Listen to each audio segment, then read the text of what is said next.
वासुदेव। ओम गजाननं भूतगणाधिसेवितं कपित्थजम्बूफलचारुभक्षणं उमासुतं शोकविनाशकारकं नमामि विघ्नेश्वरपादपङ्कजम्। हरि ओम। अथ त्रयोविंश अध्याय 23वां अध्याय। अनु, द्रुयु, तुर्वसु और यदु के वंश का वर्णन। श्री सुखदेव जी कहते हैं, परीक्षित, ययाति नंदन अनु के 3 पुत्र हुए, सभानर, चक्षु और परोक्ष। सभानर का कालनर, कालनर का सृंजय, सृंजय का जन्मेजय, जन्मेजय का महाशील, महाशील का पुत्र हुआ महामना। महामना के 2 पुत्र हुए, उशीनर एवं तितिक्षु।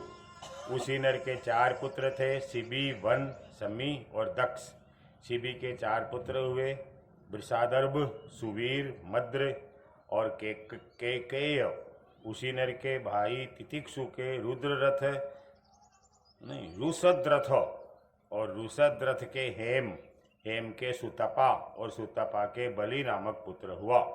राजा बलि की पत्नी के गर्भ से दीर्घतमा मुनि ने 6 पुत्र उत्पन्न किए, अंग, वंग, कलिंग, सुय, पुंड्र और अंध्र। इन लोगों ने अपने अपने नाम से पूर्व दिशाओं में 6 देश बनाए। अंग का पुत्र हुआ खनपान, खनपान का विधिरथ, विधिरथ का धर्मरथ, धर्मरथ का चित्ररथ।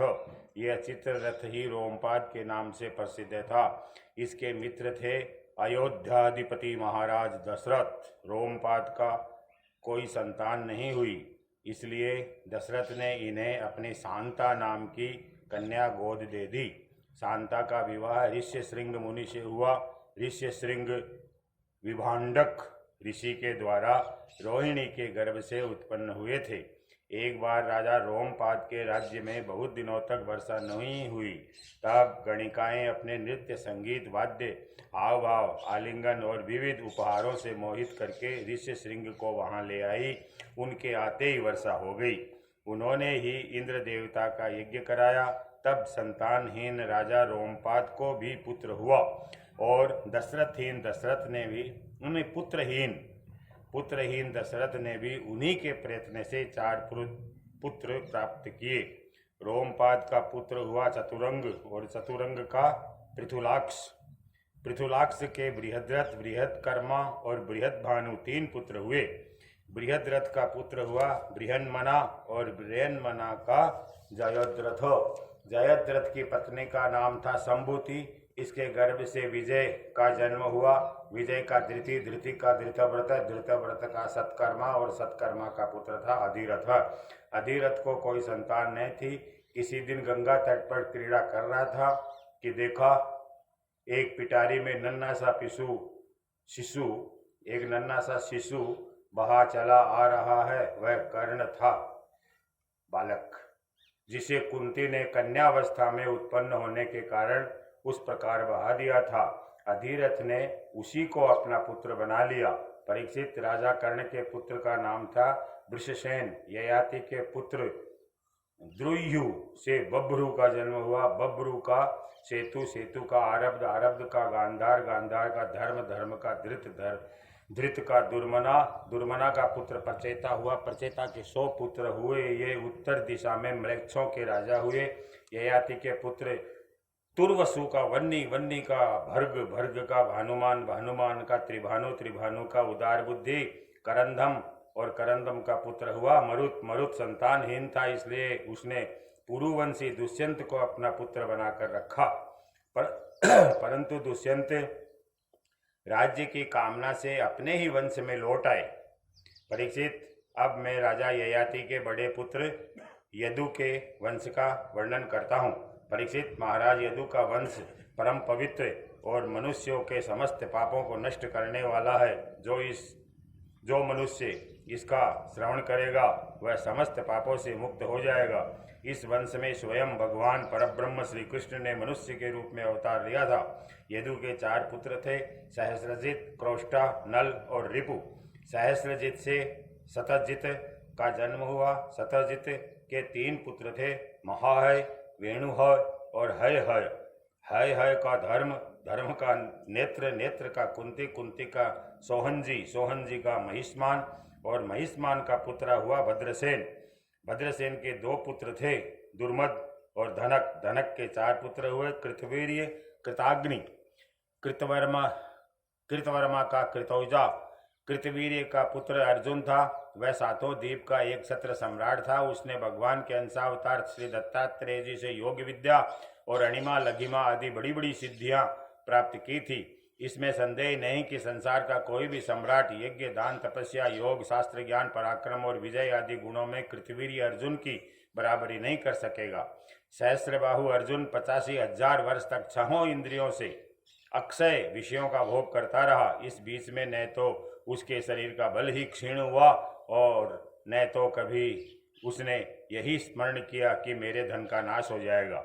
उसके धन के नाश की तो बात ही क्या, उसका ऐसा प्रभाव था कि उसके स्मरण से दूसरों का खोया हुआ धन भी मिल जाता था।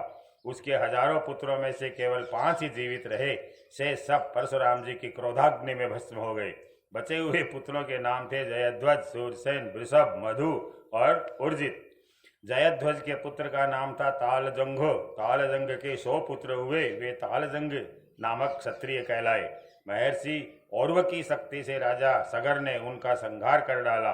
उन 100 पुत्रों में से सबसे बड़ा वीतिहोत्र का पुत्र मधु हुआ। मधु के 100 पुत्र हुए। उनमें सबसे बड़ा था वृष्णि। परीक्षित, इन्हीं मधु, वृष्णि और यदु के कारण यह वंश माधव, वाष्णेय और यादव के नाम से प्रसिद्ध हुआ। यदुनंदन क्रोष्टु के पुत्र का नाम था वृजिनवान। वृजिनवान का पुत्र स्वाही, स्वाही का रुसेकु का चित्ररथ और चित्ररथ के पुत्र का नाम था शशबिंदु। वह परम योगी, महान भोगेश्वरी संपन्न और अत्यंत पराक्रमी था। वह 14 रत्नों का स्वामी, चक्रवर्ती और युद्ध में अजेय था। परम यशस्वी शशबिंदु के 10,000 पत्नियां थी। उनमें से एक एक के लाख लाख संतान हुई। इस प्रकार उसके 100 करोड़ 1 अरब संतानें उत्पन्न हुई। उनमें पृथुश्रवा आदि 6 पुत्र प्रधान थे। पृथुश्रवा के पुत्र का नाम था धर्म। धर्म का पुत्र उसना हुआ। उसने 100 अश्वमेध यज्ञ किए। उसना का पुत्र हुआ रुचक। रुचक के 5 पुत्र हुए। उनके नाम सुनो: पुरुजित, रुक्म, रुक्मेशु, पृथु तथा जामग। जामग की पत्नी का नाम था शैव्या। जामग के बहुत दिनों तक कोई संतान नहीं हुई, परंतु उसने अपनी पत्नी के भय से दूसरा विवाह नहीं किया। एक बार वह अपने शत्रु के घर से भोज्या नाम की कन्या हर लाया। जब शैव्या ने पति के रथ पर उस कन्या को देखा तब वह चिढ़कर अपने पति से बोली, कपटी, मेरे बैठने की जगह आज किसे बैठा कर लाया है साथ में? जामग ने कहा, यह तो तुम्हारी पुत्रवधू है। शैव्या ने मुस्कुराकर अपने पति से कहा, मैं तो जन्म से ही बांझ हूँ और मेरी कोई सोच भी नहीं है, फिर ये मेरी पुत्रवधू कैसे हो सकती है? जामग ने कहा, रानी, तुमको जो पुत्र होगा उसकी यह पत्नी बनेगी। राजा जामग के इस वचन का विश्वेदेव और पितरों ने अनुमोदन किया। फिर क्या था, समय पर शैव्या को गर्भ रहा और उसने बड़ा ही सुंदर बालक उत्पन्न किया। उसका नाम था विदर्भ। उसी ने शैव्या की 7वीं पुत्रवधू भोज्या से विवाह किया। इति श्रीमद्भागवते महापुराणे पारमहंस्यां संहितायां नवमस्कंदे यदुवंशानुवर्णने 23 अध्यायः अथ 24 अध्यायः विदर्भ के वंश का वर्णन। श्री सुखदेव जी कहते हैं, परीक्षित, राजा विदर्भ की भोज्या नामक पत्नी से 3 पुत्र हुए, कुश, क्रथ और रोमपाद। रोमपाद विदर्भ वंश में बहुत ही श्रेष्ठ पुरुष हुए। रोमपाद का पुत्र बब्रू, बब्रू का कृति, कृति का उसिक, उसिक का चेदी। राजन, इस चेदी के वंश में ही दमघोष एवं शिशुपाल आदि हुए। क्रथ का पुत्र हुआ कुंती, कुंती का दृष्टि, दृष्टि का निर्वृत्ति, निर्वृत्ति का दशार और दशार का व्योम, व्योम का जीमूत, जीमूत का विकृति, विकृति का भीमरथ, भीमरथ का नवरथ, नवरथ का दशरथ हुआ। दशरथ से शकुनी, शकुनी से करम्भी, करम्भी से देवराज, देवराज से देवक्षत्र, देवक्षत्र से मधु, मधु से कुरुवश और कुरुवश से अनु हुए। अनु से पुरुहोत्र, पुरुहोत्र से आयु और आयु से सात्वत का जन्म हुआ। परीक्षित, सात्वत के 7 पुत्र हुए, भजमान, भजी, दिव्य, वृष्णि, देवावृध, अंधक और महाभोज। भजमान की 2 पत्नियां थी, 1 से 3 पुत्र हुए, निम्लोची, किंकिण और दृष्टि। दूसरी पत्नी से भी 3 पुत्र हुए, सताजित, सहस्राजित और आयुताजित। देवावृध के पुत्र का नाम था बभ्रू। देवावृध और बभ्रू के संबंध में ये बात कही जाती है कि हमने दूर से जैसा सुन रखा था, अब वैसा ही निकट से भी देखते हैं। ये बात बड़ी अनोखी। बभ्रू मनुष्य में श्रेष्ठ और देवावृध देवताओं के समान है। इसका कारण यह है कि बभ्रू और देवावृध से उपदेश लेकर 14,065 मनुष्य परम पद को प्राप्त हो चुके हैं। सात्वत के पुत्रों में महाभोज भी बड़ा धर्मात्मा था। उसी के वंश में भोजवंशी यादव हुए। परीक्षित वृष्णि के 2 पुत्र हुए, सुमित्र और युधाजित। युधाजित के शिनी और अग्निमित्र ये 2 पुत्र थे। अनिमित्र से निम्न का जन्म हुआ। सत्राजित और प्रसेन नाम से प्रसिद्ध यदुवंशी निम्न के ही पुत्र थे। अनिमित्र का एक और पुत्र था जिसका नाम था शिनी। शिनी से ही सत्यक का जन्म हुआ। इसी सत्यक के पुत्र युयुधान थे जो सात्यकी के नाम से प्रसिद्ध हुए। सात्यकी का जय, जय का कुणी, कुणी का पुत्र युगंधर हुआ। अनिमित्र के तीसरे पुत्र का नाम वृष्णि था। वृष्णि के 2 पुत्र हुए, स्वफल्क और चित्ररथ। स्वफल्क की पत्नी का नाम था गांधिनी। उनमें सबसे श्रेष्ठ अक्रूर के अतिरिक्त 12 पुत्र उत्पन्न हुए। असंग, सारमेय, मृदुर, मृदुविद, गिरि, धर्मवृद्ध, सुकर्मा, क्षेत्रोपेक्ष, अरिमर्दन, शत्रुघ्न, गंधमादन और प्रतिबाहु।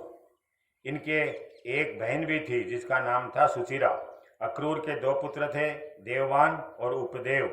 स्वफल्क के भाई चित्ररथ के पृथु, विदुरथ आदि बहुत से पुत्र हुए जो वृष्णि वंशियों में श्रेष्ठ माने जाते हैं। सात्वत के पुत्र अंधक के 4 पुत्र हुए, कुकुर, भजमानम, सुचि और कंबल बरही। उसमें कुकुर का पुत्र बन्नी, बन्नी का विलोमा, विलोमा का कपोत रोमा और कपोत रोमा का अनु हुआ। तुम्बुरु गंधर्व के साथ अनु की बड़ी मित्रता थी। अनु का पुत्र अंधक, अंधक का दुंदुभि, दुंदुभि का अरिद्योत, अरिद्योत का पुनर्वसु और पुनर्वसु के आहुक नाम का एक पुत्र था। आहुकी नाम की कन्या हुई। आहुक के 2 पुत्र हुए, देवक और उग्रसेन। देवक के 4 पुत्र हुए, देववान, उपदेव, सुदेव, देववर्धन।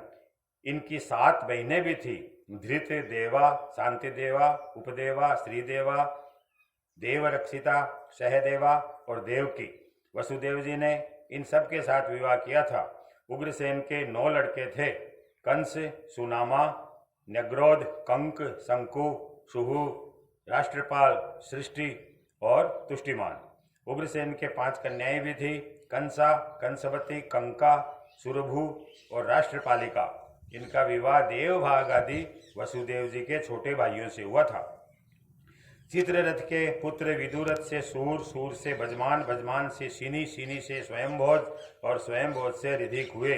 ऋधिक से 3 पुत्र हुए, देवबाहु, शतधन्वा, कृतवर्मा। देवमीड के पुत्र सूर की पत्नी का नाम था मारिसा। उन्होंने उसके गर्भ से 10 निष्पाप पुत्र उत्पन्न किए, वसुदेव, देवभाग, देवश्रवा, आनक, सृंजय, श्यामक, कंक, समीक, वत्सक और वृक। ये सब के सब बड़े पुण्यात्मा थे। वसुदेव जी के जन्म के समय देवताओं के नगाड़े और नौबत स्वयं ही बजने लगे थे, अतः वे आनक दुंदुभि भी कहलाए। वे ही भगवान श्री कृष्ण के पिता हुए। वसुदेव आदि की 5 बहनें भी थी, पृथा, कुंती, एक ही नाम, श्रुतदेवा, श्रुतकीर्ति, श्रुतश्रवा और राजाधिदेवी। वसुदेव के पिता सूरसेन के एक मित्र थे, कुंतीभोज। कुंतीभोज के कोई संतान न थी, इसलिए सूरसेन ने उन्हें पृथा नाम की अपनी सबसे बड़ी कन्या गोद दे दी। पृथा ने दुर्वासा ऋषि को प्रसन्न करके उनसे देवताओं को बुलाने की विद्या सीख ली। एक दिन उस विद्या के प्रभाव की परीक्षा लेने के लिए पृथा ने परम पवित्र भगवान सूर्य का आह्वान किया। उसी समय भगवान सूर्य वहां आ पहुंचे। उन्हें देखकर कुंती का हृदय विस्मय से भर गया। उसने कहा, भगवान मुझे क्षमा कीजिए, मैं तो परीक्षा करने के लिए ही इस विद्या का प्रयोग किया था। अब आप पधार सकते हैं। सूर्यदेव ने कहा, देवी मेरा दर्शन निष्फल नहीं हो सकता, इसलिए हे सुंदरी, अब मैं तुझसे एक पुत्र उत्पन्न करना चाहता हूँ। हाँ, अवश्य ही तुम्हारी योनि दूषित न हो, इसका उपाय मैं कर दूंगा। यह कहकर भगवान सूर्य ने गर्भ स्थापित कर दिया और इसके बाद वे स्वर्ग चले गए। उसी समय उससे एक बड़ा सुंदर और तेजस्वी शिशु उत्पन्न हुआ। वह देखने में दूसरे सूर्य के समान जान पड़ता था। प्रथा लोक निंदा से डर गई, इसलिए उसने बड़े दुख से उस बालक को नदी के जल में छोड़ दिया। परीक्षित, उसी प्रथा का विवाह तुम्हारे परदादा पांडु से हुआ था, जो वास्तव में बड़े सच्चे वीर थे।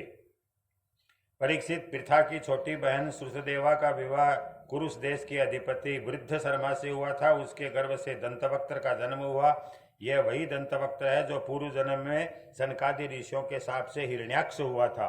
केकय देश के राजा धृष्टकेतु ने श्रुतकीर्ति से विवाह किया था। उससे संतर्दन आदि 5 केकई राजकुमार हुए। राजाधिदेवी का विवाह राजाधिदेवी का विवाह जयसेन से हुआ था। उसके 2 पुत्र हुए, विंद और अनुविंद। ये दोनों ही अवंती के राजा हुए। चेदीराज दमघोष ने श्रुतस्रवा का पाणी ग्रहण किया। उसका पुत्र था शिशुपाल, जिसका वर्णन मैं पहले सप्तम स्कंद में कर चुका हूँ। वसुदेव जी के भाइयों में से देवभाग की पत्नी कंसा के गर्भ से 2 पुत्र हुए, चित्रकेतु और बृहद वलो। देवस्रवा की पत्नी कंसवती से सुवीर और ईशुमान नाम के 2 पुत्र हुए। आनक की पत्नी कंका के गर्भ से भी 2 पुत्र हुए, सत्यजित और पुरुजित। संजय ने अपनी पत्नी राष्ट्रपालिका के गर्भ से वृष और दुर्मर्षण आदि कई पुत्र उत्पन्न किए। इसी प्रकार श्यामक ने सूरभूमि नाम की पत्नी से हरिकेश और हिरण्याक्ष नामक 2 पुत्र उत्पन्न किए। मिस्र के सी अप्सरा के गर्भ से वत्सक के भी वृक आदि कई पुत्र हुए। वृक ने दुर्वाक्षी के गर्भ से तक्ष, पुष्कर और साल आदि कई पुत्र उत्पन्न किए। समीक की पुत्री सुदामिनी ने भी सुमित्र और अर्जुनपाल आदि कई बालक उत्पन्न किए। कंक की पत्नी कर्णिका के गर्भ से 2 पुत्र हुए, ऋतुधाम और जय। आनक दुंदुबी, वसुदेव जी, पौरवी, रोहिणी, भद्रा, मदिरा, रोचना, इला और देवकी आदि बहुत सी पत्नियां थी वसुदेव जी के। रोहिणी के गर्भ से वसुदेव जी के बलराम, गद, सारण, दुर्मद, विपुल, ध्रुव और कृत आदि कई पुत्र हुए थे। पौरवी के गर्भ से उनके 12 पुत्र हुए, भूत, सुभद्र, भद्रवाह, दुर्मद और भद्र आदि। नंद, उपनंद, कृतक, सूर आदि मदिरा के गर्भ से ही उत्पन्न हुए। कौशल्या ने एक ही वंश उजागर पुत्र उत्पन्न किया, उसका नाम था केशी। उसने रोचना से हस्त और हेमांगद आदि तथा इला से उरुवल्क आदि प्रधान यदुवंशी पुत्रों को जन्म दिया। परीक्षित, वसुदेव जी के धृतदेवा के गर्भ से विपृष्ट नाम का एक ही पुत्र हुआ। शांति देवा से श्रम और प्रतिश्रुत आदि कई पुत्र हुए। उपदेवा के पुत्र कल्पवर्ष आदि 10 राजा हुए और श्रीदेवा के वसु, हंस, सुवंश आदि 6 पुत्र हुए। देवरक्षिता के गर्भ से गद आदि 9 पुत्र हुए। जैसे स्वयं धर्म ने 8 वसुओं को उत्पन्न किया था, वैसे ही वसुदेव जी ने सहदेवा के गर्भ से पुरु, विश्रुत आदि 8 पुत्र उत्पन्न किए। परम उदार वसुदेव जी ने देवकी के गर्भ से भी 8 पुत्र उत्पन्न किए, जिनमें 7 के नाम है कीर्तिमान, सुसेन, भद्रसेन, ऋजु, सम्मर्दन, भद्र, शेषावतार, श्री बलराम जी। उन दोनों के 8वें पुत्र स्वयं श्री भगवान ही थे। परीक्षित, तुम्हारी परम सौभाग्यवती दादी सुभद्रा भी देवकी जी की ही कन्या थी। जब जब संसार में धर्म का ह्रास और पाप की वृद्धि होती है, तब तब सर्वशक्तिमान भगवान श्री हरि अवतार ग्रहण करते हैं। परीक्षित, भगवान सबके दृष्टा और वास्तव में असंग आत्मा ही है, इसलिए उनकी आत्मस्वरूपणी योग माया के अतिरिक्त उनके जन्म अथवा कर्म का और कोई भी कारण नहीं है। उनकी माया का विलास ही जीवन के जन्म, जीवन और मृत्यु का कारण है। और उनका अनुग्रह ही माया को अलग करके आत्मस्वरूप को प्राप्त करने वाला भी है। जब असुरों ने राजाओं का वेश धारण कर लिया और कई अक्षौहिणी सेना इकट्ठी करके वे सारी पृथ्वी को रौंदने लगे, जब पृथ्वी का भार उतारने के लिए भगवान मधुसूदन बलराम जी के साथ अवतीर्ण हुए, उन्होंने ऐसी ऐसी लीलाएं की जिनके संबंध में बड़े बड़े देवता मन से अनुमान भी नहीं कर सकते। शरीर से करने की तो बात ही अलग है, पृथ्वी का भार जो तो उतारना ही था, साथ ही कलयुग में पैदा होने वाले भक्तों पर अनुग्रह करने के लिए भगवान ने ऐसे परम पवित्र यश का विस्तार किया जिसका गान और श्रवण करने से ही उनके दुख, शोक और अज्ञान सब के सब नष्ट हो जाएंगे। उनका यश क्या है? लोगों को पवित्र करने वाला श्रेष्ठ तीर्थ है। संतों के कानों के लिए तो वह साक्षात अमृत ही है। एक बार भी यदि कान की अंजलियों से उनका आचमन कर लिया जाता है तो कर्म की वासनाएं निर्मूल हो जाती है। परीक्षित, भोज, वृष्णि, अंधक, मधु, सूरसेन, दसार, कुरु, सृंजय और पांडुवंशी वीर निरंतर भगवान की लीलाओं की आदर पूर्वक सराहना करते रहते थे। उनका श्यामल और शरीर सर्वांग सुंदर था। शरीर कृष्ण भगवान का वर्णन करते हैं। उन्होंने उस मनोरम विग्रह से तथा अपने प्रेम भरी मुस्कान, मधुर चितवन, प्रसाद पूर्ण वचन, पराक्रम पूर्ण लीला के द्वारा सारे मनुष्य लोक को आनंद में सराबोर कर दिया। भगवान के मुख कमल की शोभा तो निराली थी। मकराकृति कुंडलों से उनके कान बड़े कमनीय मालूम पड़ते थे। उनकी आभा से कपोलों का सौंदर्य और भी खिल उठता था। जब वे विलास के साथ हंस देते तो उनके मुख पर निरंतर रहने वाले आनंद में मानो बाढ़ सी आ जाती। सभी नर नारी अपने नेत्रों के प्यालों से उनकी मुख की माधुरी का निरंतर पान करते रहते, परंतु तृप्त नहीं होते। वे उसका रस ले लेकर आनंदित तो होते ही, परंतु पलके गिरने से उनके गिराने वाले निमि पर भी खींचते थे। निमि राजा के कारण वो ऊपर नीचे हुआ, पलका पीछे आ गया था। लीला पुरुषोत्तम भगवान अवतीर्ण हुए मथुरा में वसुदेव जी के घर, परंतु वहां रहे नहीं। वहां से गोकुल में नंद बाबा के घर चले गए। वहां अपना प्रयोजन जो ग्वाल गोपी गौओं को सुखी करना था पूरा करके मथुरा लौट आए। ब्रज में, मथुरा में तथा द्वारका में रहकर अनेकों शत्रुओं का संहार किया। बहुत से स्त्रियों से विवाह करके हजारों पुत्र उत्पन्न किए। साथ ही लोगों में अपने स्वरूप का साक्षात्कार कराने वाली अपनी वाणी स्वरूप श्रुतियों की मर्यादा स्थापित करने के लिए अनेक यज्ञों के द्वारा स्वयं अपना ही यजन किया। कौरव और पांडवों के बीच उत्पन्न हुए आपस के कलह से उन्होंने पृथ्वी का बहुत सा भार हल्का कर दिया तथा युद्ध में अपनी दृष्टि से ही राजाओं की बहुत सी अक्षौहिणी सेनाओं को ध्वंस करके संसार में अर्जुन की जीत का डंका पिटवा दिया। फिर उद्धव को आत्म तत्व का उपदेश किया और इसके बाद वे अपने परम धाम को सिधार गए। इति श्रीमद्भागवते महापुराणे वैयासिक्याम् अष्टादशसाहस्र्यां पारमहंस्यां संहितायां नवमस्कंदे सूर्य सोम वंश अनुकीर्तन नाम और यदुवंश अनुकीर्तनम नाम चतुर्विंश अध्यायः। इति नवमस्कंदः समाप्तः। हरि ओम तत्सत्। श्री कृष्ण गोविंद हरे मुरारी, हे नाथ नारायण वासुदेवा। श्री कृष्ण गोविंद हरे मुरारी, हे नाथ नारायण वासुदेवा।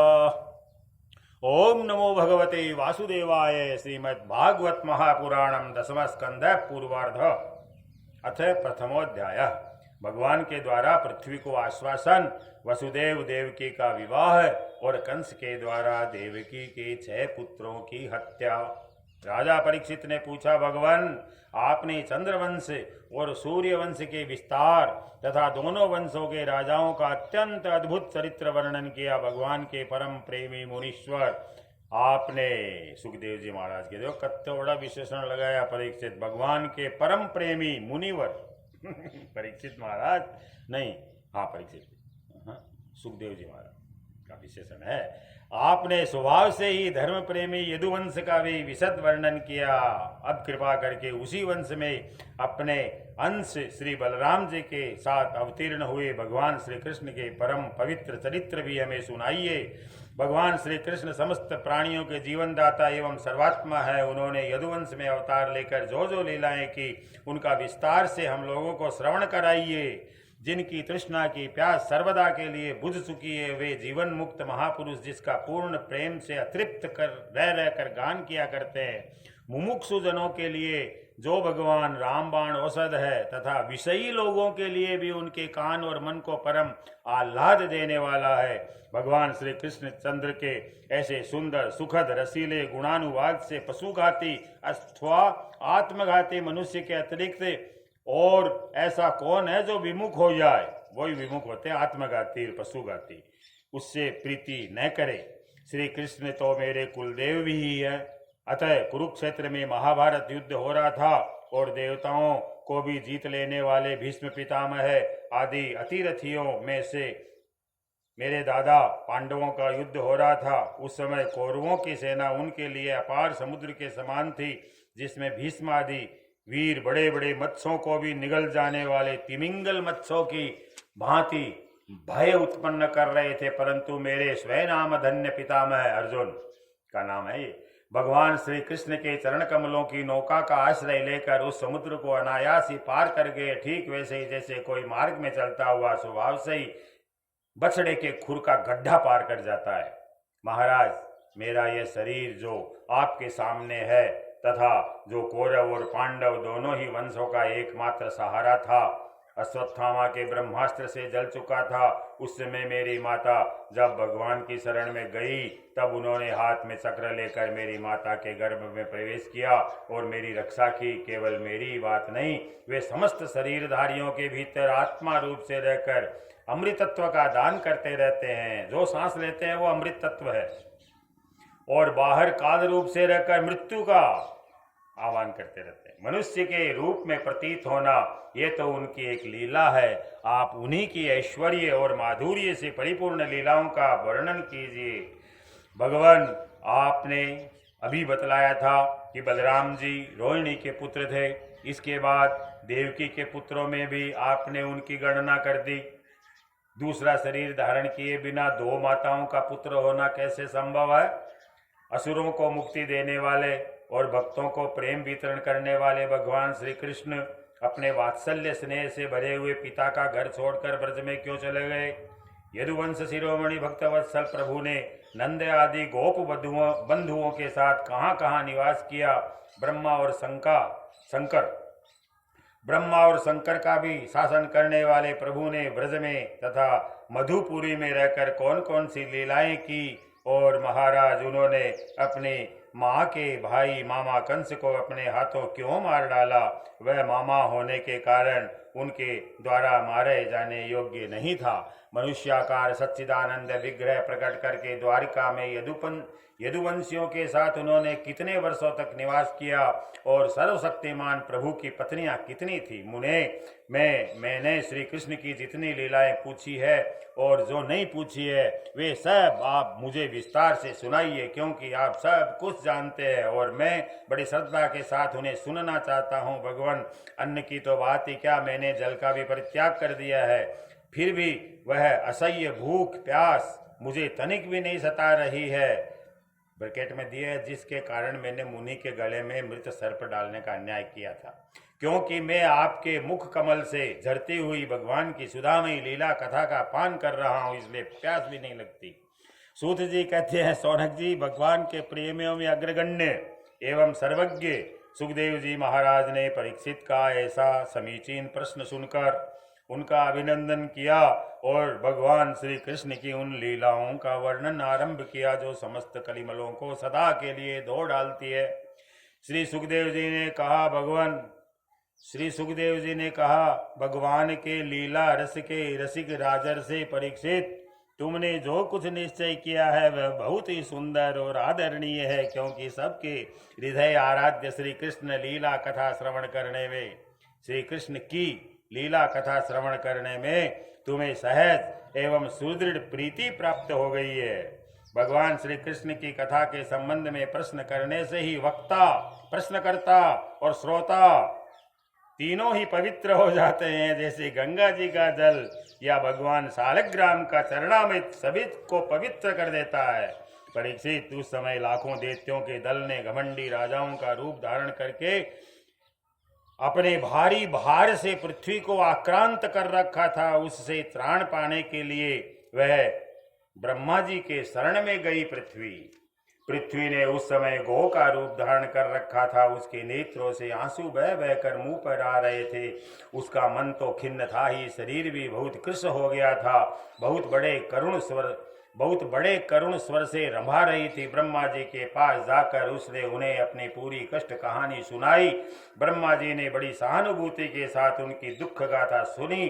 उसके बाद वे भगवान शंकर, स्वर्ग के अन्यान्य प्रमुख देवता और गौ के रूप में आई हुई पृथ्वी को अपने साथ लेकर क्षीर सागर के तट पर गए। भगवान देवताओं के भी आराध्य देव है। वे अपने भक्तों की समस्त अभिलाषाएं पूर्ण करते, उनके समस्त क्लेशों को नष्ट कर देते हैं। वे ही जगत के एकमात्र स्वामी है। क्षीर सागर के तट पर पहुंचकर ब्रह्मा आदि देवताओं ने पुरुष सुक्त द्वारा उन्हीं परम पुरुष सर्वांतर्यामी प्रभु की स्तुति करते करते ब्रह्मा जी समाधिस्थ हो गए। पुरुष सूक्त की प्रार्थना करी। सहस्र शीर्षा पुरुष है, सहस्राक्ष है, सहस्रपात, बढ़िया सारो आ जाएगा। उन्होंने समाधि अवस्था में आकाशवाणी सुनी। इसके बाद ब्रह्मा जी ने सुनी आकाशवाणी। इसके बाद जगत के निर्माण करता ब्रह्मा जी ने देवताओं से कहा, देवताओं, मैंने भगवान की वाणी सुनी है, तुम लोग भी उसे मेरे द्वारा अभी सुन लो और फिर वैसा ही करो। उसके पालन में विलंब नहीं होना चाहिए। भगवान को पृथ्वी के कष्ट का पहले से ही पता है। वे ईश्वरों के भी ईश्वर है। अतः अपनी काल शक्ति के द्वारा पृथ्वी का भार हरण करते हुए वे जब तक पृथ्वी पर लीला करें, तब तक तुम लोग भी अपने अपने अंशों के साथ यदुकुल में जन्म लेकर उनकी लीलाओं में सहयोग दो। वसुदेव जी के घर स्वयं पुरुषोत्तम भगवान प्रकट होंगे। उनकी प्रियतमा श्री राधा की सेवा के लिए देवांगनाएं जन्म ग्रहण करे जाकर। स्वयं प्रकाश भगवान शेष भी, जो भगवान की कला होने के कारण अनंत है, अनंत का अंश भी अनंत ही होता है, और जिनके सहस्त्र मुख है, भगवान के प्रिय कार्य करने के लिए उनसे पहले ही उनके बड़े भाई के रूप में अवतार ग्रहण करेंगे। भगवान की वह ऐश्वर्य शालिनी योग माया भी, जिसने सारे जगत को मोहित कर रखा है, उनकी आज्ञा से उनकी लीला के कार्य संपन्न करने के लिए अंश रूप से अवतार ग्रहण करेगी। विष्णु और माया भगवती यया सम्मोहितम जगत, वो भी आएगी। श्री सुखदेव जी कहते हैं, परीक्षित, प्रजापतियों के स्वामी भगवान ब्रह्मा जी ने देवताओं को इस प्रकार आज्ञा दी और पृथ्वी को समझा बुझाकर ढाढ़स बंधाया। इसके बाद वे अपने परम धाम को चले गए। प्राचीन काल में यदुवंशी राजा थे सूरसेन। वे मथुरा में रहकर मथुरा मंडल और सूरसेन मंडल का राज्य शासन करते थे। उसी समय से मथुरा ही समस्त यदुवंशी नरपतियों की राजधानी हो गई थी। भगवान श्री हरि सर्वदा वहाँ विराजमान रहते हैं। एक बार मथुरा में सूर के पुत्र वसुदेव जी विवाह करके अपनी नवविवाहिता पत्नी देवकी के साथ घर जाने के लिए रथ पर सवार हुए। उग्रसेन का लड़का था कंस। उसने अपनी चचेरी बहन देवकी को प्रसन्न करने के लिए उसके रथ के घोड़ों की रास पकड़ ली। वह स्वयं ही रथ हाँकने लगा। यद्यपि उसके साथ सैकड़ों सोने के बने हुए रथ और भी चल रहे थे, परंतु बहन के स्नेह के कारण उसका रथ कंस नहीं हाँका। देवकी के पिता थे देवक। अपनी पुत्री पर उनका बड़ा प्रेम था। कन्या को विदा करते समय उन्होंने उसे सोने के हारों से अलंकृत करके 100 हाथी, 15,000 घोड़े, 1800 रथ तथा सुंदर सुंदर वस्त्राभूषणों से विभूषित 200 सुकुमारियां दासियां दहेज में दी। विदाई के समय वर वधू के मंगल के लिए एक ही साथ शंख, तुरही, मृदंग और दुंदुबिया बजने लगी। मार्ग में जिस समय घोड़ों की रास पकड़कर कंस रथ हाँक रहा था, उस समय आकाशवाणी ने उसे संबोधन करके कहा, अरे मूर्ख, जिसको तू रथ में बैठा कर लिए चला जा रहा है, उसकी 8वें गर्भ की संतान तुझे मार डालेगी। कंस बड़ा पापी था। उसकी दुष्टता की सीमा नहीं थी। वह भोजवंश का कलंक ही था। आकाशवाणी सुनते ही उसने तलवार खींच ली और अपनी बहन की चोटी पकड़कर उसे मारने के लिए तैयार हो गया। वह अत्यंत क्रूर तो था ही, पाप कर्म करते करते निर्लज्ज भी हो गया था। पाप कर्म करते करते आदमी बेशर्म हो जाता है।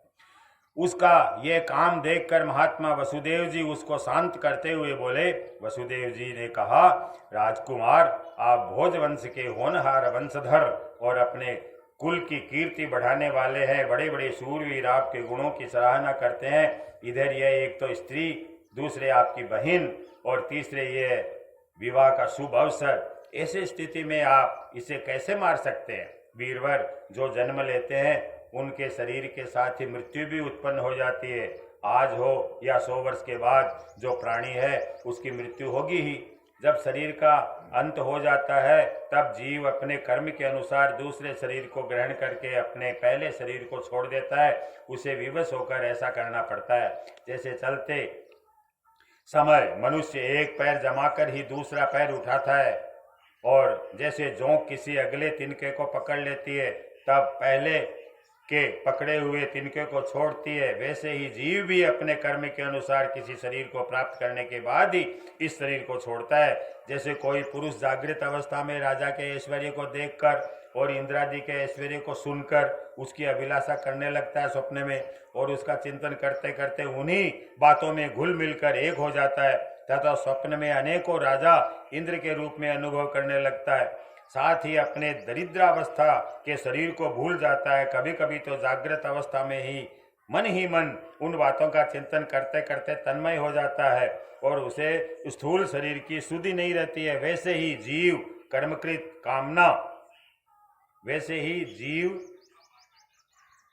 कर्मकृत कामना और कामनाकृत कर्म के वश होकर दूसरे शरीर को प्राप्त हो जाता है और अपने पहले शरीर को भूल जाता है। जीव का मन अनेक विकारों का पुंज है। देहांत के समय वह अनेक जन्मों के संचित और प्रारब्ध कर्मों की वासनाओं के अधीन होकर माया के द्वारा रचे हुए अनेक पांच भौतिक शरीरों में से जिस किसी शरीर के चिंतन में तल्लीन हो जाता है और मान बैठता है कि यह मैं हूँ, उसे वही शरीर ग्रहण करके जन्म लेना पड़ता है। जैसे सूर्य, चंद्रमा आदि चमकीली वस्तुएं जल से भरे हुए घड़े में या तेल आदि तरल पदार्थों में प्रतिबिंबित होती है और हवा के झोंके से उनके जल आदि के हिलने डोलने पर उनमें प्रतिबिंबित वस्तुएं भी चंचल जान पड़ती है, वैसे ही जीव अपने स्वरूप के अज्ञान द्वारा रचे हुए शरीर में राग करके उन्हें अपना आप मान बैठता है और मोहवश उनके आने जाने का अपना आना जाना मानने लगता है। इसलिए जो अपना कल्याण चाहता है उसे किसी से द्रोह नहीं करना चाहिए, क्योंकि जीव कर्म के अधीन हो गया है और जो किसी से भी द्रोह करेगा उसको इस जीवन में शत्रु से और जीवन के बाद परलोक से भयभीत होना ही पड़ेगा।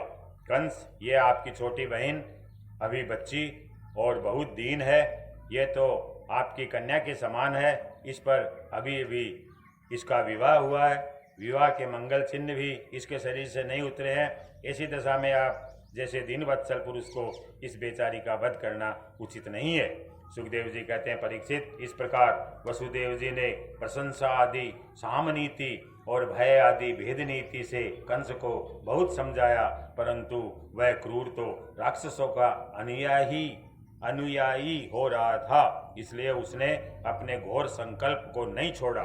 वसुदेव जी ने कंस का विकट हट देखकर यह विचार किया कि किसी प्रकार यह समय तो टाल ही देना चाहिए। तब वे इस निश्चय पर पहुँचे कि बुद्धिमान मनुष्य को जहाँ तक उसकी बुद्धि और बल साथ दे मृत्यु को टालने का प्रयास करना चाहिए। प्रयत्न करने पर भी वह टल न सके तो फिर प्रयत्न करने वाले का कोई दोष नहीं रहता। इसलिए इस मृत्यु रूप कंस को अपने पुत्र दे देने की प्रतिज्ञा करके मैं इस दीन देवकी को बचा लूँ। यदि मेरे लड़के होंगे और तब तक यह कंस स्वयं नहीं मर जाएगा तब क्या होगा? संभव है उल्टा ही हो। मन में सोचें, मेरा लड़का ही इसे मार डाले, क्योंकि विधाता के विधान का पार पाना बहुत कठिन है। मृत्यु सामने आकर भी टल जाती है और टली हुई भी लौट आती है। जिस समय वन में आग लगती है उस समय कौन सी लकड़ी जले कौन सी न जले, दूर की जल जाए पास की बच रहे, इन सब बातों में अदृष्ट के सिवाय और कोई कारण नहीं होता। वैसे ही किस प्राणी का कौन सा शरीर बना रहेगा और किस हेतु से कौन सा शरीर नष्ट हो जाएगा, इस बात का पता लगा लेना बहुत कठिन है। अपनी बुद्धि के अनुसार ऐसा निश्चय करके वसुदेव जी ने बहुत सम्मान के साथ पापी कंस की बड़ी प्रशंसा की, परंतु कंस बड़ा क्रूर और निर्लज्ज था। अतः ऐसा करते समय वसुदेव जी के मन में बड़ी पीड़ा भी हो रही थी। फिर भी उन्होंने ऊपर से मुख कमल को प्रफुल्लित करके हंसते हुए कहा। वसुदेव जी ने कहा, सौम्य, आपको देवकी से तो कोई भय नहीं, जैसा कि आकाशवाणी ने कहा है, भय है पुत्रों से, सो इसके पुत्र मैं आपको लाकर सौंप दूंगा। सुखदेव जी कहते हैं, परीक्षित, कंस जानता था कि वसुदेव जी के वचन झूठे नहीं होते और उन्होंने जो कुछ कहा है वह युक्ति संगत भी है, इसलिए उसने अपनी बहन देवकी को मारने का विचार छोड़ दिया। इससे वसुदेव जी बहुत प्रसन्न हुए और उनकी प्रशंसा करके कंस की प्रशंसा करके अपने घर चले आए। देवकी बड़ी सती साध्वी थी, सारे देवता उसके शरीर में निवास करते थे। समय आने पर देवकी के गर्भ से प्रतिवर्ष एक एक करके 8 पुत्र, एक कन्या उत्पन्न हुई। पहले पुत्र का नाम था कीर्तिमान। वसुदेव जी ने उसे लाकर कंस को दे दिया। ऐसा करते समय उन्हें कष्ट तो अवश्य हुआ, परंतु उससे भी बड़ा कष्ट उन्हें इस बात का था कि कहीं मेरे वचन झूठे न हो जाए। परीक्षित, सत्य संत पुरुष बड़े से बड़ा कष्ट भी सह लेते हैं। ज्ञानियों को किसी बात की अपेक्षा नहीं होती। नीच पुरुष बुरे से बुरा काम भी कर सकते हैं, और जो जितेंद्रिय है, जिन्होंने भगवान को हृदय में धारण कर रखा है, वे सब कुछ त्याग भी सकते हैं। जब कंस ने देखा कि वसुदेव जी का अपने पुत्र के जीवन और मृत्यु में समान भाव है एवं वे सत्य में पूर्ण निष्ठावान भी है, तब वह बहुत प्रसन्न हुआ और उनसे हंसकर बोला, वसुदेव जी, आप इस नन्हे से सुकुमार बालक को ले जाइए, इससे मुझे कोई भय नहीं है, क्योंकि आकाशवाणी ने तो ऐसा कहा था कि देवकी के 8वें गर्भ से उत्पन्न संतान के द्वारा मेरी मृत्यु होगी। वसुदेव जी ने कहा, ठीक है, और उस बालक को लेकर वे लौट आए। परंतु उन्हें मालूम था कि कंस बड़ा दुष्ट है और उसका मन उसके हाथ में नहीं है, वह किसी क्षण बदल सकता है, इसलिए उन्होंने उसकी बात पर विश्वास नहीं किया। परीक्षित, इधर भगवान नारद कंस के पास आए और उससे बोले कि कंस, ब्रज में रहने वाले नंदे आदि गोप, उनकी स्त्रियां, वसुदेव आदि वृष्णिवंशी यादव, देवकी और यदुवंश की स्त्रियां और नंद वसुदेव दोनों के सजातीय बंधु बांधव और सगे संबंधी सब के सब देवता हैं। ध्यान रखना, जो इस समय तुम्हारी सेवा कर रहे हैं वे भी देवता है।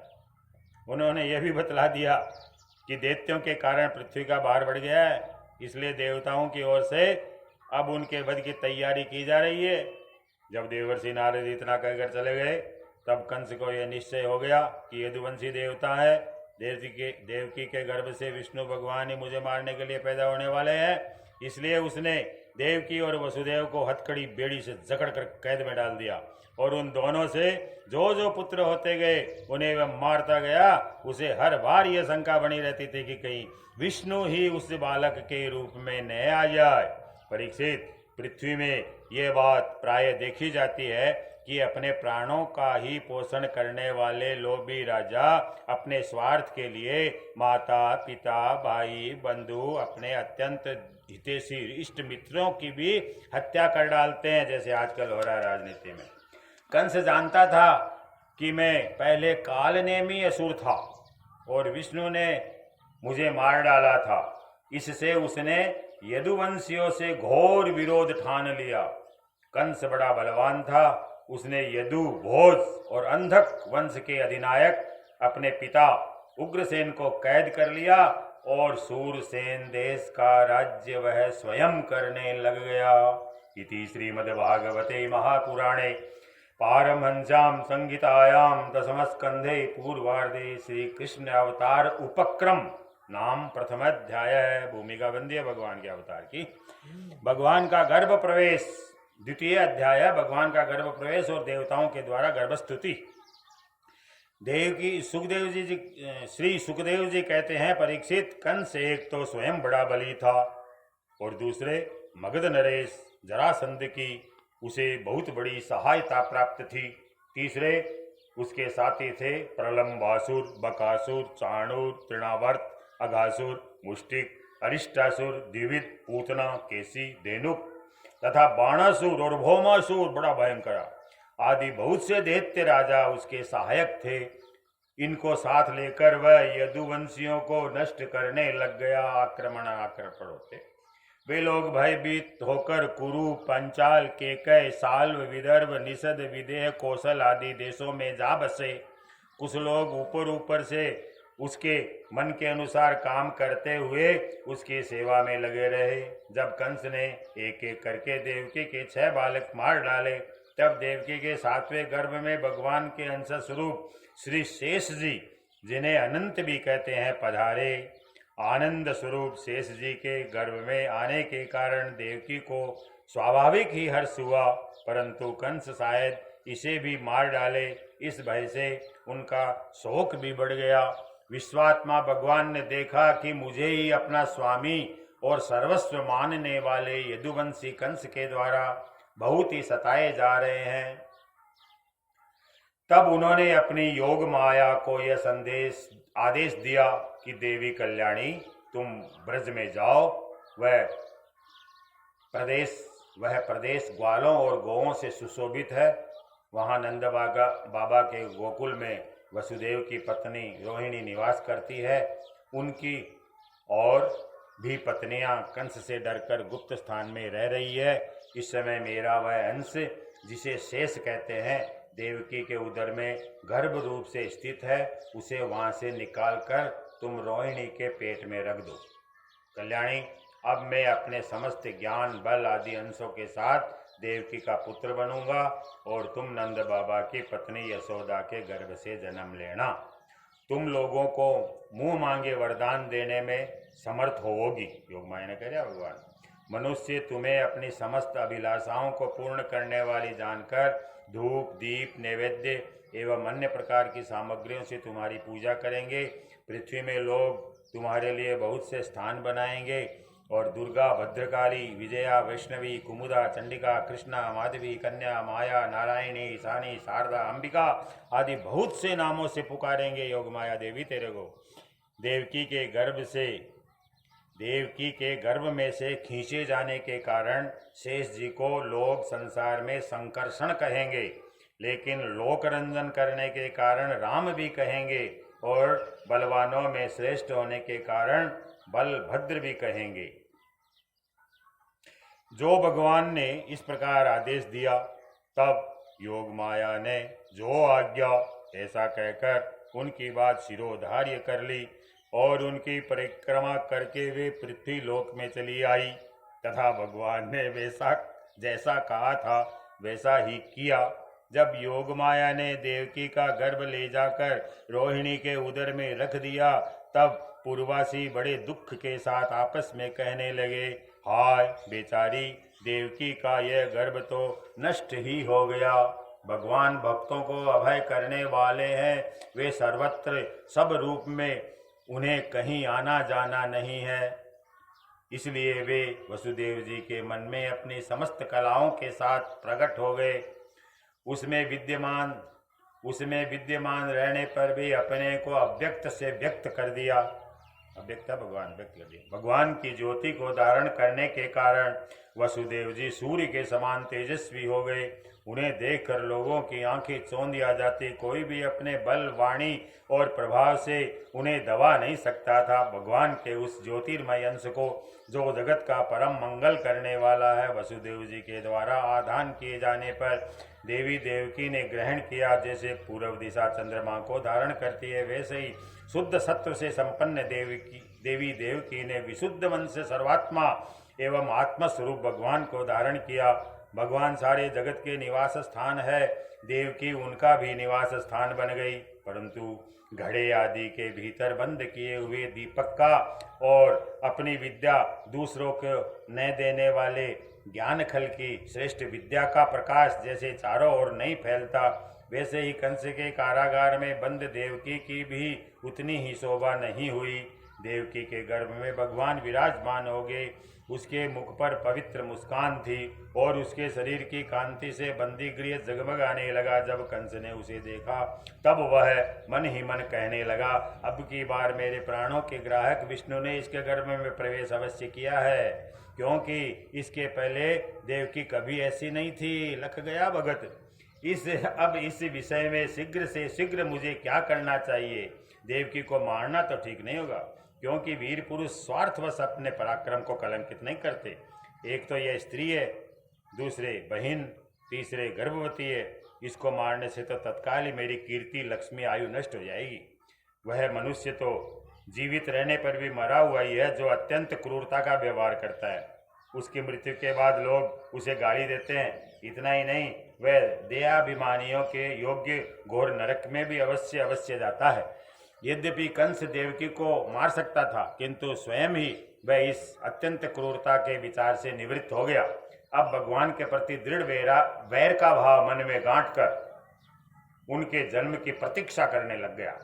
वह उठते बैठते, खाते पीते, सोते जागते, चलते फिरते सर्वदा ही श्री कृष्ण के चिंतन में लगा रहता। जहाँ उसकी आंख पड़ती, जहाँ कुछ खड़का होता, वहाँ उसे श्री कृष्ण दिख जाते। इस प्रकार उसे सारा जगत ही कृष्णमय दिखने लग गया। आसीन सम विशस्तिष्ठन, बैठे रहो तो बैठे दिख, गुंजान पर्यटन महिम, और घूम तो दिख। चिंतयानो ऋषि के सम अपश्यत तन्मयम जगत। भक्त की भी यही परिसीमा होती है। परीक्षित भगवान शंकर और ब्रह्मा जी कंस के कैद खाने में आए। उनके साथ अपने अनुचरों के सहित समस्त देवता और नारद आदि ऋषि भी थे।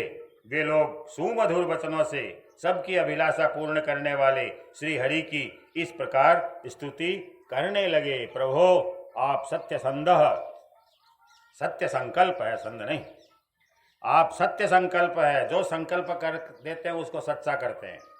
सत्य ही आपकी तृप्ति का श्रेष्ठ साधन है।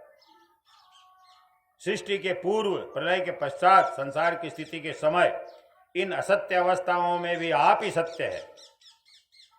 पृथ्वी, जल, तेज, वायु और आकाश, इन 5 दृश्यमान सत्यों के आप ही कारण है और उनमें अंतर्यामी रूप से विराजमान भी है। आप इस दृश्यमान जगत के परमार्थ स्वरूप है। आप ही मधुरवाणी और समदर्शन के प्रवर्तक है। भगवान, आप तो बस सत्य रूपी है। हम सब आपकी शरण में आए हैं। ऐसी देवताओं ने, ब्रह्मा जी ने, शंकर जी ने प्रार्थना की। ये देखिए, ये श्लोक सुनिए, इसी अर्थ का संस्कृत में। सत्यव्रतम सत्यपरम त्रिसत्यम, सत्यम व्रतम सत्यव्रतम सत्यपरम त्रिसत्यम, सत्यस्य योनिम निहितम च सत्ये, सत्यस्य सत्यम व्रत सत्यनेत्रम, सत्यात्मकम त्वाम शरणम प्रपन्नः। सत्यम परम धीमहि प्रार्थना में भी कहा गया है, इसी की मंगलाचरण में। ये संसार क्या है? एक सनातन वृक्ष है। सुनिए, बड़ा मार्मिक चीज है। ये संसार क्या है? एक सनातन वृक्ष है, हमेशा रहने वाला पेड़ है। इस वृक्ष का आश्रय है एक प्रकृति। इसके 2 फल है, सुख और दुख। 3 जड़ है, सत्व, रज, तम। 4 रस है, धर्म, अर्थ, काम और मोक्ष। इसके जानने के 5 प्रकार है, श्रोत्र, त्वचा, नेत्र, रसना और नासिका। इसके 6 स्वभाव है, पैदा होना, रहना, बढ़ना, बदलना, घटना, नष्ट हो जाना। इस वृक्ष की छाल है 7 धातुएं, रस, रुधिर, मांस, मेद, अस्थि, मज्जा, शुक्र। 8 शाखाएं, 5 महाभूत, 1 मन, 1 बुद्धि, 1 अहंकार। इसमें मुख आदि 9 द्वार खोडर है। खोडर मन तणो पेडी में जो खोकड़ो भी न खाता, 9 द्वार खोडर है। प्राण, अपान, व्यान, उदान, समान, नाग, कूर्म, कृकल, देवदत्त, धनंजय, ये 10 प्राण। प्राण, अपान, व्यान, उदान, समान, नाग, कूर्म, कृकल, देवदत्त, धनंजय, 10 प्रकार की वायु रहती है अपने शरीर में जब जीवित रहते हैं। ये 10 प्राण हैं, इसके 10 पत्ते। ये 10 प्राण ही इसके 10 पत्ते हैं। इस संसार रूप वृक्ष पर दो पक्षी है, जीव और ईश्वर। इस संसार रूप वृक्ष की उत्पत्ति के आधार एकमात्र आप ही हैं प्रभु। आप में ही इसका प्रलय होता है और आपके ही अनुग्रह से इसकी रक्षा भी होती है। जिनका चित्त आपकी माया से आवृत हो रहा है, इस सत्य को समझने की शक्ति खो बैठा है, वे ही उत्पत्ति स्थिति प्रलय करने वाले ब्रह्मादि देवताओं को अनेक दिखते हैं। तत्वज्ञानी पुरुष तो सबके रूप में केवल आपका ही दर्शन करते हैं। आप ज्ञान स्वरूप आत्मा है, चराचर के कल्याण के लिए ही अनेकों रूप धारण करते हैं। आपके वे रूप विशुद्ध अप्राकृत सत्वमय होते हैं और संत पुरुषों को बहुत सुख देते हैं, साथ ही दुष्टों को उनकी दुष्टता का दंड भी देते हैं, उनके लिए अमंगलमय भी है। आप स्वार्थ है ना, आपको जीवन को मानते हैं। कमल के समान कोमल अनुग्रह भरे नेत्रों वाले प्रभु, कुछ बिरले लोग ही आपके समस्त पदार्थों और प्राणियों के आश्रय स्वरूप में पूर्ण एकाग्रता से अपना चित्त लगा पाते हैं और आपके चरण कल रूपी जहाज का आश्रय लेकर इस संसार सागर को बछड़े के खुर के गड्ढे के समान अनायास ही पार कर जाते हैं। क्यों न हो अब तक के संताने, क्यों न हो अब तक के संतों ने इसी जहाज से, क्यों न हो अब तक के संतों ने इसी जहाज से संसार सागर को पार जो किया है।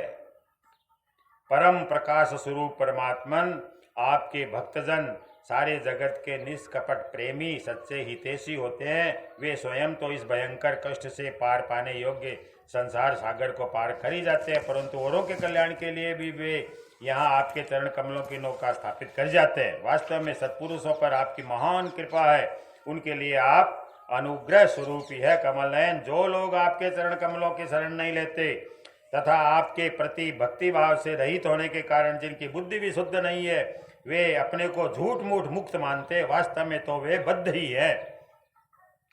वे यदि बड़ी तपस्या और साधना का कष्ट उठाकर किसी प्रकार ऊंचे से ऊंचे पद पर भी पहुंच जाए तो भी वहां से नीचे गिर जाते हैं। परंतु भगवान, जो आपके अपने निज जन है, जिन्होंने आपके चरणों में अपनी सच्ची प्रीति जोड़ रखी है, वे कभी उन ज्ञानाभिमानियों की भांति अपने साधन मार्ग से गिरते नहीं प्रभु। वे बड़े बड़े विघ्न डालने वालों की सेना के सरदारों के सिर पर पैर रखकर निर्भय विचरते हैं। कोई भी विघ्न उनके मार्ग में रुकावट नहीं डाल सकते, क्योंकि उनके रक्षा का आप जो रक्षक जो आप है। आप संसार की स्थिति के लिए समस्त देहधारियों को परम कल्याण प्रदान करने वाला विशुद्ध सत्वमय सच्चिदानंदमय परम दिव्य मंगल विग्रह प्रकट करते हैं। उस रूप के प्रकट होने से ही आपके भक्त वेद कर्मकांड अष्टांग योग तपस्या समाधि के द्वारा आपकी आराधना करते हैं। बिना किसी आश्रय के वे किसकी आराधना करेंगे?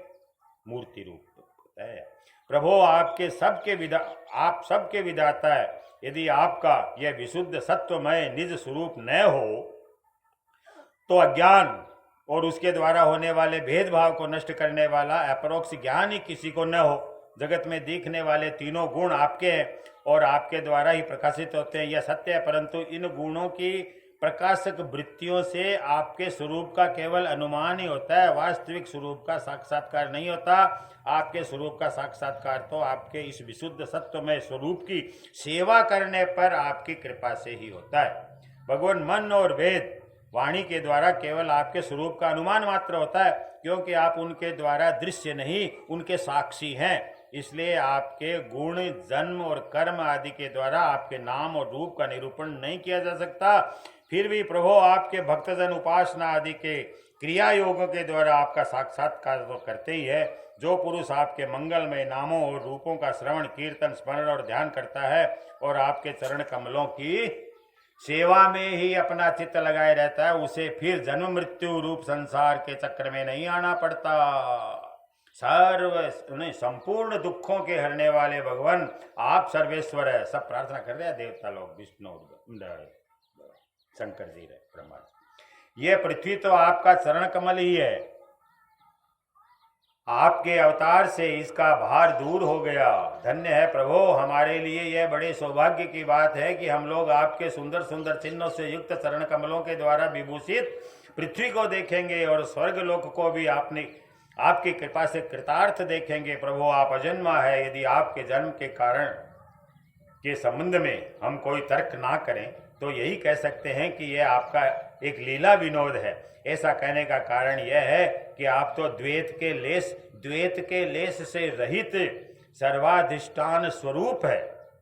दो को नहीं, सर्वाधिष्ठान स्वरूप, स्वयं सर्वत्र। और इस जगत की उत्पत्ति स्थिति तथा प्रलय अज्ञान के द्वारा आप में आरोपित है। प्रभु आपने जैसे अनेकों बार मत्स्य, हयग्रीव, कच्छप, नृसिंह, वराह, हंस, राम, परशुराम और वामन अवतार धारण करके हम लोगों की और संतों की रक्षा की है, वैसे ही आप इस बार भी पृथ्वी का भार हरण कीजिए। यदुनंदन, हम आपके चरणों में वंदना करते हैं। देवकी जी को संबोधन करके प्रार्थना करी उन्होंने, माता जी ये बड़ी सौभाग्य की बात है कि आपकी कोख में हम सबका कल्याण करने वाले स्वयं भगवान पुरुषोत्तम अपने ज्ञान बल आदि अंशों के साथ पधारे हैं। आप अब कंस के द्वारा तनिक भी मत डरिए, अब तो वह कुछ ही दिनों का मेहमान है। आपका पुत्र यदुवंश की रक्षा करेगा। सुखदेव जी कहते हैं, परीक्षित, ब्रह्मादि देवताओं ने इस प्रकार भगवान की स्तुति